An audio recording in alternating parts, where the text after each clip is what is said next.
Zakaria pasal ke-13, penyingkiran berhala dan nabi palsu.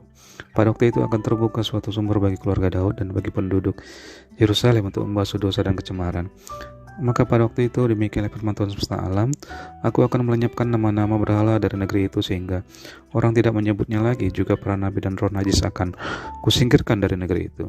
Dan apabila seseorang masih tampil sebagai nabi, maka ayahnya dan ibunya yang telah memperanakan dia akan berkata kepadanya, janganlah engkau hidup lagi, sebab yang kau katakan demi nama Tuhan itu adalah dusta. Lalu ayahnya dan ibunya yang telah memperanakan dia akan menikam dia pada waktu ia bernubuat. Pada waktu itu para nabi masing-masing akan mendapat malu oleh karena penglihatannya sebagai nabi, dan tidak ada lagi dari mereka yang mengenakan jubah berbulu untuk berbohong. Tetapi masing-masing akan berkata, aku ini bukan seorang nabi, melainkan seorang pengusaha tanah, sebab tanah adalah harta kepunyaanku sejak kecil. Dan apabila ada orang bertanya kepadanya, bekas luka apakah yang ada pada badanmu ini? Lalu ia akan menjawab, itulah luka yang kudapat di rumah sahabat-sahabatku. Ayat 7, pedang menimpa umat baru. Hai pedang, bangkitlah terhadap gembalaku, terhadap orang yang paling karib kepadaku. Demikianlah firman Tuhan semesta alam, bunuhlah gembala sehingga domba-domba tercerai berai.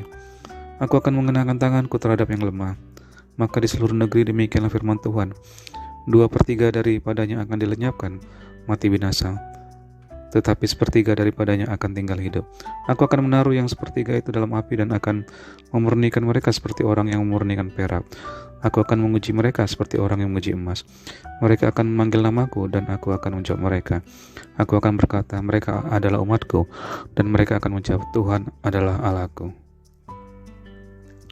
Zakaria pasal 14, kemenangan terakhir. Tuhan menjadi raja di Yerusalem. Sesungguhnya akan datang hari yang ditetapkan Tuhan, maka jarahan yang dirampas daripadamu akan dibagi-bagi di tengah-tengahmu. Aku akan mengumpulkan segala bangsa untuk memerangi Yerusalem. Kota itu akan direbut, rumah-rumah akan dirampoki, dan perempuan-perempuan akan ditiduri.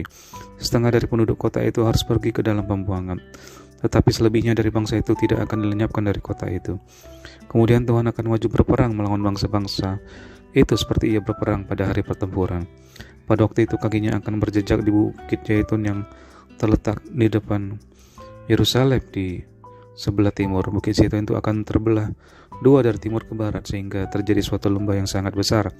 Setengah dari bukit itu akan bergeser ke utara dan setengah lagi ke selatan. Maka tertutuplah lembah gunung-gunungku, sebab lembah itu akan menyentuh sisinya. Dan kamu akan melarikan diri seperti kamu pernah melarikan diri karena gempa bumi pada zaman Uzia Raja Yehuda. Lalu Tuhan Allahku akan datang dan semua orang kudus bersama-sama dia. Maka pada waktu itu tidak akan ada lagi udara dingin atau keadaan beku, tetapi akan ada suatu hari. Hari itu diketahui oleh Tuhan dengan tidak ada pergantian siang dan malam pun menjadi siang. Maka pada waktu itu akan mengalir ke air kehidupan dari Yerusalem, setengahnya mengalir ke laut timur dan setengah lagi mengalir ke laut barat. Hal itu akan terus berlangsung dalam musim panas dan dalam musim dingin. Maka Tuhan akan menjadi raja atas seluruh bumi. Pada waktu itu Tuhan adalah satu-satunya dan namanya satu-satunya. Seluruh negeri ini akan berubah menjadi seperti Araba Yordan dari Geba sampai ke Rimon di sebelah selatan Yerusalem. Tetapi kota itu akan menjulang tinggi dan tetap tinggal di tempatnya, dari pintu gerbang Benyamin sampai ke tempat pintu gerbang yang dahulu, yakni sampai ke pintu gerbang sudut, dan dari menara Hananeel sampai ke tempat pemerasan anggur raja. Orang akan menetap di dalamnya sebab penumpasan tidak akan ada lagi dan Yerusalem akan tetap aman. Inilah tulah yang akan ditimpakan Tuhan kepada segala bangsa yang memerangi Yerusalem. Daging mereka akan menjadi busuk sementara mereka masih berdiri. Mata mereka akan menjadi busuk dalam lekuknya dan lidah mereka akan menjadi busuk dalam mulut mereka. Maka pada waktu itu akan terjadi kegemparan besar daripada Tuhan di antara mereka, sehingga masing-masing memegang tangan temannya dan mengangkat tangannya melawan tangan temannya. Juga Yehuda akan berperang melawan Yerusalem itu, dan dikumpulkanlah harta benda segala bangsa di sekeliling, yaitu emas, perak, dan pakaian dalam jumlah yang sangat besar. Tulah seperti itu juga akan menimpa kuda, bagal, unta, keledai, dan segala hewan yang ada dalam perkemahan itu.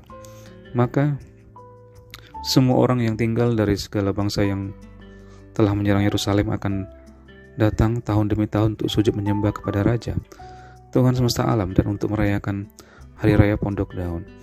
Tetapi bila mereka dari kaum-kaum di bumi tidak datang ke Yerusalem untuk sujud menyembah kepada Raja Tuhan semesta alam, maka kepada mereka tidak akan turun hujan.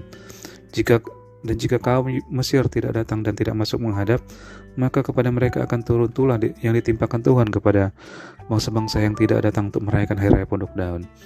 Itulah hukuman dosa Mesir dan hukuman dosa segala bangsa yang tidak datang untuk merayakan Hari Raya Pondok Daun. Pada waktu itu akan tertulis pada kerencingan-kerencingan kuda, kudus bagi Tuhan, dan kuali-kuali di rumah Tuhan akan seperti bokor-bokor penyiraman di depan mezbah. Maka segala kuali di Yerusalem dan di Yehuda akan menjadi kudus bagi Tuhan semesta alam. Semua orang yang mempersembahkan korban akan datang mengambilnya dan memasak dalamnya, dan tidak akan ada lagi pedagang di rumah Tuhan semesta alam pada waktu itu.